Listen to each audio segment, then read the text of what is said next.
244 with the Senate amendments thereto, and I have a motion at the desk. The clerk will report the title of the bill, designate the Senate amendments, and designate the motion. H.R. 244, an act to encourage effective voluntary investments to recruit, employ, and retain men and women who have served in the United States military with annual federal awards to employers recognizing such efforts and for other purposes. Senate amendments. Mr. Frelinghuysen of New Jersey moves that the House concur in the Senate amendments numbered 2 and 3 and concur in the Senate amendment numbered 1 with an amendment. Pursuant to House Resolution 305, the motion shall be debatable for 1 hour, equally divided and controlled by the chair and the ranking minority member of the Committee on Appropriations. The gentleman from New Jersey, Mr. Frelinghuysen, and the gentlewoman from New York, Ms. Lowy, will each control 30 minutes. The House will be in order. Members will take their conversations off the floor.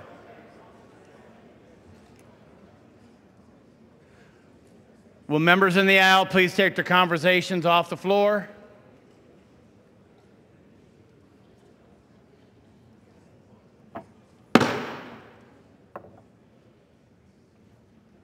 The chair recognizes the gentleman from New Jersey.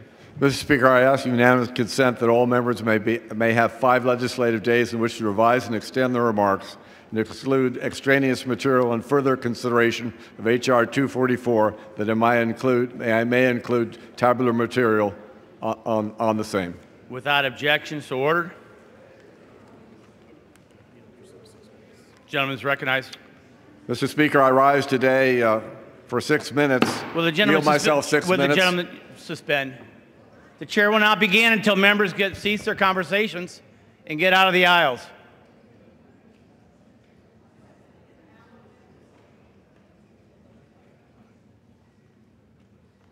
The gentleman is recognized. Mr. Speaker, I yield myself 6 minutes. The gentleman is recognized for 6 minutes. I rise today to present the House amendment to H.R. 244, a bill that will provide funding for the federal government for the rest of the year 2017.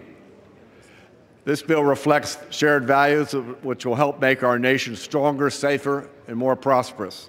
It fulfills our constitutional duty to fund important services the American people rely on every day, and it does this in a responsible way, making the best use of every single taxpayer dollar, assuring more reliability and predictability than a government operating under a continuing resolution.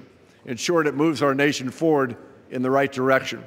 The bill includes full-year funding for the remaining 11 annual appropriations bills for defense, infrastructure, health, and safety programs through the end of the fiscal year on September 30th, as well as critical emergency and defense and border security funding requested by the President. In total, it provides $1.63 trillion in base and overseas contingency operations funding. These levels meet the caps provided by the Bipartisan Budget Act of 2015. This bill makes the smart decisions investing funding where it's needed most, rebuilding our military, securing our borders, and bolstering economic growth, getting people back to work.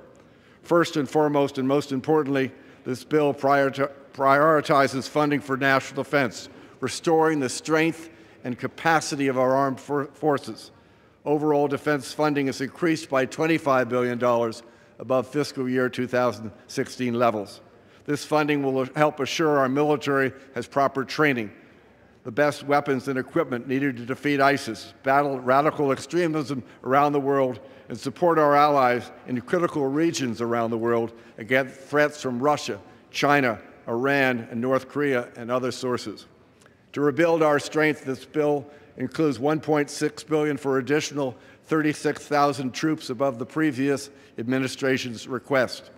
And most importantly, this bill supports our men and women in uniform, all volunteers, and provides them with a 2.1% pay raise, the largest in 6 years, and it takes care of their families. To help secure our borders and protect our homeland, the bill provides Customs and Border Protection with a total of $12.2 billion, nearly $1 billion increase over fiscal year 2016. In fact, this is the largest increase in border security technologies and infrastructure in a decade, a down payment on stronger, more effective systems and barriers. Funding is also prioritized to tackle gang and drug crime, combat terrorism, and support law enforcement, with agencies like the FBI, the U.S. Marshals, the DEA, and Immigration and Customs Enforcement, all receiving funding boosts. Other domestic funding is directed to proven, effective programs that improve the health and safety of all Americans. That includes increases for the National Institutes of Health and the CDC. And significantly, we have increased funding to battle the opioid epidemic abuse situation by $781 million from last year. This funding will provide treatment, education, and enforcement, and help unacceptably high numbers of communities that have been devastated by this crisis. Lastly, this legislation funds important national priorities like critical infrastructure and essential disaster relief. It supports our local communities, including renewing the DC Opportunity Scholarship Program and giving choice in the district to parents. This bill should also be noted for what it doesn't do. Our legislation cuts, freezes, and eliminates funding for dozens of programs that have been wasteful, ineffective, or just plain unnecessary. For example, we cut funding at the EPA by $81 million and reined in its regulatory program to prevent overreach. We froze IRS's funding at current levels and directed funding to improve services to taxpayers. And to ensure that each and every tax dollar is well spent, the bill implements strong oversight and accountability at every level of government. Mr. Speaker, I'm proud to support this bill as it reflects the needs of the American people and our common values. We are investing in the security and success of our nation, and for that, this bill deserves solid bipartisan support. Mr. Speaker, there are many people to thank for their help in bringing this bill to the floor today. First and foremost, I want to thank my colleagues in the House. Each and every member contributed to this effort, and as a result, it's a better bill. I especially want to thank my committee chairmen. They are stewards of these bills, and I appreciate all the hard work they've done to get us here today with their committee members. I'd also like to thank my counterpart, ranking member of the Appropriations Committee, Ms. Lowy, for her dedication to bring this bill to the floor today, as well as our colleagues in the Senate for their partnership.